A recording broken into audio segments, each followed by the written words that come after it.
막막한 대양을 항해하는 배가 어디서 출발해서 현재 어디에 있는지 또 어느 목적지로 가는지 모른다면 바람 부는 대로 물결치는 대로 이리저리 떠돌아 다니다가 배는 침몰하고 말 것입니다. 오늘 저는 하나님은 우리를 어떻게 부르시는가라는 제목의 설교로 하나님의 은혜를 나누고자 합니다. 참으로 멋있게 시작했다가 하나님의 말씀에 불순종함으로 에덴 동산에서 쫓겨나서 방황하다가 죽어가는 절망적인 인간을 구원하시는 하나님의 음성을 듣기를 원합니다. 창세기 1장과 2장은 하나님이 우리 인간을 만들기 전에 6일 동안 우리 인간이 살아가는데 필요한 이 천지 만물을 다 만드시고 마지막에 사람을 만드셨다고 합니다. 이 세상 만물은 하나님께서 말씀으로 지었지만 하나님께서 아담은 흙으로 직접 하나님의 형상과 모양대로 만드시고 하나님이 만드신 에덴 동산에서 살게 하셨습니다. 아담이 태어난 첫날부터 아담은 무엇을 먹을까, 무엇을 마실까, 무엇을 입을까, 어떻게 살까 걱정할 필요 없이 준비하시는 하나님은 다 준비해 놓으셨습니다. 아담은 에덴 동산에서 하나님께 감사하며 경배하며 살아야 했습니다. 하나님께서는 아담에게 이 에덴 동산의 모든 실과는 내가 마음대로 먹으라고 하셨습니다. 그러나 단 한 가지 금지한 것이 있었는데 그것은 에덴 동산 중앙에 있는 선악과는 먹지 말라, 그것을 먹는 날에는 반드시 죽으리라 고 경고하셨습니다. 이는 하나님은 천지만물과 인간을 만드신 창조주이고 인간은 피조물이며 하나님만 선과 악을 판단하는 기준이니 인간이 하나님의 권위는 침범하지 말라는 것입니다. 그 후에 아담이 깊이 잠들었을 때 하나님은 아담의 갈빗대 하나를 취해 아내인 하와를 만드셨습니다. 하나님께서 이 세상에 눈에 보이는 세계를 만들기 전에 먼저 우리의 눈에 보이지 않는 하늘의 세계를 만들었습니다. 그런데 하늘의 천사들 세계에서 천사장 중에 한 천사장이 자기가 하나님같이 되고 싶어서 하나님의 자리에 오르려고 하나님께 반역하다가 심판받아 이 공중으로 쫓겨났고 종말에는 영원한 지옥으로 가야 할 운명이 되었습니다. 그 타락한 천사를 마귀 또는 사탄이라고 합니다. 그런데 하나님의 자리에 오르려다 하나님께 저주받아 영원한 지옥으로 가야 할 운명이 된 타락한 천사는 아담으로 하여금 하나님께 불순종하도록 먼저 마귀는 뱀의 배후에서 하와를 유혹했습니다. 너희가 선악과를 먹어도 결코 죽지 아니하리라. 그 선악과를 먹는 날에는 너희 눈이 밝아져 하나님과 같이 되어 선악을 알 줄 하나님이 아시고 선악과를 먹지 못하게 했다고 하와를 유혹했습니다. 인간이 하나님같이 되어 하나님의 도움이 필요 없이 독립하여 자기 마음대로 산다는 것은 참으로 매력적입니다. 이 마귀가 하와에게 탐욕을 불어넣어 주었던 것입니다. 인간이 하나님같이 된다는 탐욕이 생겨서 선악과를 보니 먹음직도 하고 보암직도 하고 지혜롭게 할 만큼 탐스럽게 보여 하와가 선악과를 따먹게 되었습니다. 그 후에 아담과 하와가 선악과를 먹은 즉시로 하나님처럼 되기는커녕 자기들의 눈이 마귀의 말과 같이 밝아졌습니다. 선악과를 따먹기 전에는 벌거벗어도 부끄럽지 않았지만 그 선악과를 먹으니 눈이 밝아져 자기들의 벌거벗은 몸을 보고 수치를 느끼고 하나님께 불순종한 그 죄의 두려움과 수치와 절망 속에서 견딜 수 없어서 하나님을 떠나 도망을 갔다고 했습니다. 하나님이 인간을 떠나 도망간 것이 아니고 죄인인 인간은 스스로 하나님을 떠나 도망갔다는 것입니다.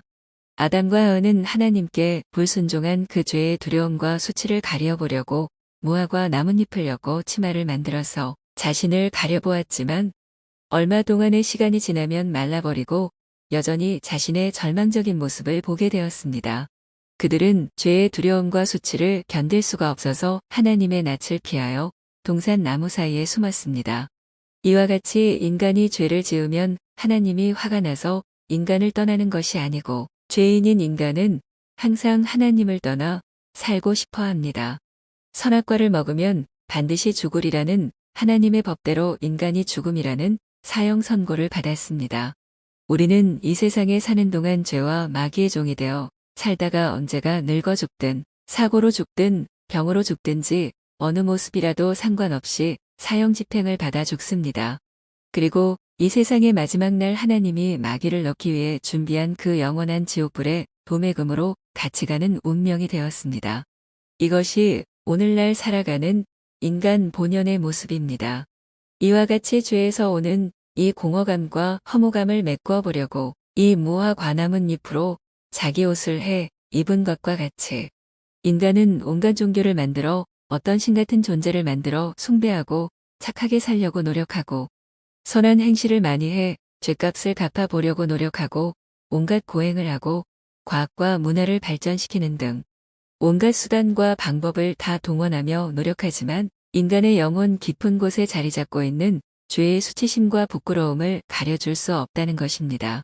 하나님께 죄를 짓고 에덴 동산에서 쫓겨난 아담의 죄로 말미암아 저주를 받은 자연 속에서 땀 흘려 수고하면서 무엇을 먹을까 무엇을 마실까 어떻게 살까 하면서 걱정하면서 살아야 하고 또 어디서 나서 어디로 가는지 알지 못하고 방황하면서 정처 없이 살다가 언젠가 죽어야 하는 불쌍한 존재가 되었고 세상 종말에 마귀가 가야 하는 지옥에 같이 가는 불행한 운명이 되었습니다. 유명한 힐랍 철학자 소크라테스는 내 자신을 알라라고 했습니다. 예수 안 믿는 사람이라도 그렇게도 착하고 선하게 살고 이 세상에서 좋은 일도 많이 하고 법 없이 살 것 같은 좋은 사람이라도 언젠가 죽고 나서 영원한 지옥에서 영원히 고통당하는 진정한 자기 모습을 알면 기절 초풍에서 까무라치든지 졸도할 것입니다. 인간은 허무와 무의미의 깊고 깊은 강을 건널 수 없으며 죽음과 절망을 이길 수 없습니다. 옛날 우리나라 왕족시대의 신하가 왕자리에 오르려고 반역을 하면 그 자손과 가문을 다 멸했습니다. 그러나 아무리 나쁜 부모일지라도 자식이 부모의 말을 안 들었다고 자식을 죽이고 지옥에 가는 것을 원하는 부모는 없습니다. 하물며 사랑의 하나님이 당신의 형상과 모양대로 지은 인간이 지옥 가는 것을 기뻐하시겠느냐는 것입니다. 여기에 인간을 구원하시고자 하는 인간을 향한 하나님의 뜨거운 사랑이 있습니다. 하나님이 인간을 버릴 바에는 아예 아담은 하나님을 찾지도 않았지만 하나님은 아담과 하와를 버리지 않고 구원하기 위해 숨어있는 아담을 찾아가셔서 아담아 내가 어디 있느냐 하면서 아담과 하와를 찾으셨다는 것에 우리는 희망이 있습니다. 전지전능하고 하늘과 땅에 충만하신 하나님께서 아담이 어디 있는지 몰라서 내가 어디 있느냐라고 물었겠습니까? 하나님이 아담이 어디 있는지 몰라서 물으신 게 아니고 아담이 하나님께 죄를 짓고 하나님을 떠난 자기의 모습이 얼마나 비참하고 절망적인 신세인가를 스스로 하나님께 고백하기를 원해서 물었던 것입니다. 사람이 자기가 얼마나 절망적인 신세인가를 모르면 하나님께 도움도 청하지 않습니다. 하나님께서 인간의 죄의 두려움과 수치 가운데서 절망하고 있는 아담과 하와를 위해 인간의 죄와 절망과 사망 가운데서 떨고 있는 아담과 하와를 하나님이 구원하기 위해 죽음이 없는 에덴 동산에서 짐승 멱다는 소리와 함께 에덴 동산에서 피가 흐르고 짐승을 죽이는 소리가 들렸습니다.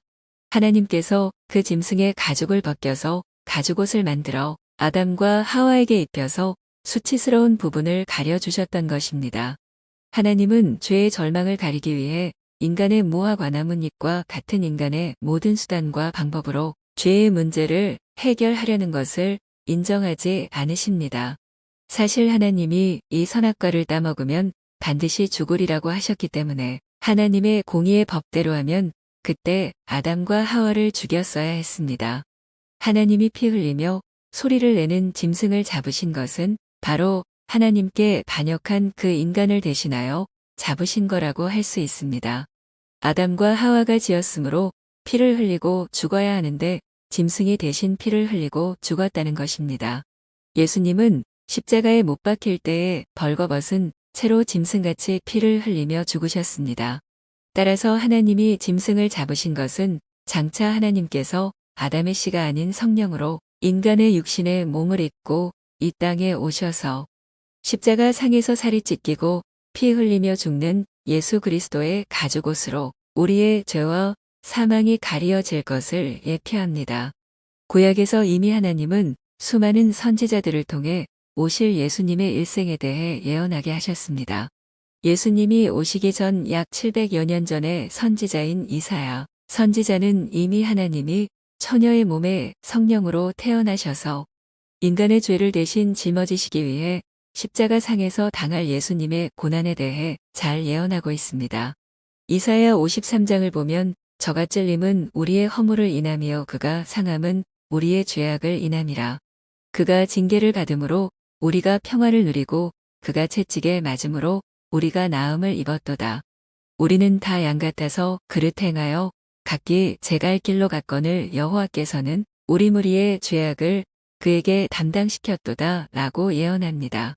예수님은 인간의 죄를 용서하는 하나님으로 오셔서 인간으로서 30년 동안 사시고 세례 받으시고 공생애를 시작하면서 회개하라 천국이 가까웠느니라 고 선포하심으로 죄인이 천국으로 갈 수 있는 복음을 전하셨습니다. 예수님은 죄는 미워하되 죄인은 사랑하라 하시며 죄인을 용서하시고 병자를 낫게 하시고 귀신을 쫓아내시고 물을 포도주로 만드시고 바람과 풍랑을 잠잠케 하시고 떡 5개와 물고기 2마리로 장정 남자만 5,000명을 먹이신 오병이어의 기적 등 하나님만이 할 수 있는 온갖 기적을 일으키심으로 예수님은 하나님이신 것을 증거하셨습니다. 죽음 앞에 절망하며 통곡하는 사람들을 불쌍히 보시고 살리셔서 우리도 장차 죽음에서 부활할 수 있다는 소망을 주셨습니다. 예수님은 이 땅에 죽으러 오셨기 때문에 하나님의 때에 하나님의 방법으로 하나님께서 에덴 동산에서 짐승을 잡아 죽이셨던 것처럼 예수님을 십자가 상에서 돌아가시게 하셨습니다. 그래서 에덴에서 죽으면서 비명을 질렀던 짐승처럼 하나님 앞에 버림받은 인간 예수, 사람 앞에 버림받은 인간 예수, 그 예수님은 날카로운 가시로 만들어진 가시관에 눌려 피가 흐르고 짐승처럼 살 찢기시고 피 흘리면서 하나님이여 하나님이여 어찌하여 나를 버리시나이까 하면서 짐승처럼 비명을 지르며 부르짖으셨습니다. 올림픽 때 축구 시합을 하고 나면 서로 옷을 바꿔 입는 것을 본 적이 있겠지요. 예수님께서 죽으심으로 예수님이 우리 죄와 저주와 죽음의 옷을 대신 입으시고 예수님의 용서와 구원과 영생의 가죽옷으로 우리를 대신 입히시기 위해 예수님은 십자가에서 맞바꾸셨습니다. 예수님께서 친히 가죽옷이 되어서 우리의 모든 죄를 가리시기 위해 그 피로 우리를 덮어주시고 의의 옷으로 입히십니다. 이제 우리는 예수님의 믿음에 가죽옷을 입었기 때문에 더 이상 죄로 말미암아 두려워할 필요도 없고 더 이상 에덴에서 쫓겨난 외로움 속에서 살 필요가 없습니다. 우리는 예수로 말미암아 쫓겨난 옛 에덴을 회복하게 되었고 하나님과의 관계도 회복되었기 때문에 우리는 하나님의 자녀로서 축복을 누리며 살 수 있게 되었습니다. 예수님께서 죽으심으로 죄와 사망을 잡고 있는 마귀의 권세를 깨뜨렸습니다. 사람이 감옥에서 석방되었다는 것은 죄의 값을 다 치루었다는 증거입니다. 주님은 부활하심으로 예수님께서 인간의 죄의 값인 죽음을 다 치렀다는 것을 증거하셨습니다. 그리고 승천하셔서 하나님 우편에 계십니다. 하나님은 아담을 잠들게 해서 갈빗대에 피를 흘림으로써 아담의 신부인 하와를 만든 것 같이 하나님은 예수 그리스도께서 십자가에서 죽으셨을 때에 가슴에 창이 찔려 피를 흘린 것을 믿는 우리들을 예수 그리스도의 신부가 되게 하셨습니다. 우리는 예수님께서 핏값을 주고 산 신부이며 예수의 찢어진 피로 얼룩진 그 가죽옷으로 우리는 우리의 모든 죄의 두려움과 수치와 절망이 가려지게 되었습니다. 하나님께서는 예수 그리스도의 찢어진 그 살과 흘리신 그 피로 얼룩진 믿음의 가죽옷으로 인간의 모든 죄의 두려움과 수치와 절망을 가려주었습니다. 갈라디아서 2장 20절 말씀입니다. 내가 그리스도와 함께 십자가에 못 박혔나니 그런즉 이제는 내가 사는 것이 아니요 오직 내 안에 그리스도께서 사시는 것이라. 이제는 예수 그리스도께서 내 안에 사시는데 우리가 무엇을 두려워하겠습니까? 요한복음 1장 12절을 보면 영접하는 자 곧 그 이름을 믿는 자들에게는 하나님의 자녀가 되는 권세를 주셨으니라고 합니다. 나의 죄를 대신 갚으신 예수 그리스도를 나의 구세주로 믿는 사람들은 죄사함을 받고 하나님의 자녀가 되는 권세를 가지기 때문에 이 세상을 담대히 승리할 수 있으며 저 영원한 천국에서 영원히 예수님과 함께 살게 되는 축복을 받게 됩니다. 만일 하나님께서 여러분에게 아무개야, 너는 어디 있느냐? 고 물으신다면 여러분은 어떻게 대답하시겠습니까? 여러분은 어디에 있습니까? 아직도 죄 용서함을 받지 못한 두려움에 있습니까? 아니면 예수님의 용서 안에 있습니까? 정말 예수 그리스도를 구세주로 믿음으로 죄사함을 받은 평강과 기쁨이 있습니까? 내 안에 예수 그리스도가 있다는 확신이 있습니까? 하나님의 자녀가 된 권세를 받았다는 것을 믿습니까? 내가 이 땅에 살다가 언제 죽는다 할지라도 저 영원한 천국으로 간다는 소망이 있습니까? 우리는 언젠가 여러분이 원하든 원하지 않든 마지막 날에 심판을 받게 됩니다. 지금 여러분은 하나님의 심판대에서 심판을 받는다면 여러분은 여러분이 어디 있었다고 고백하겠습니까?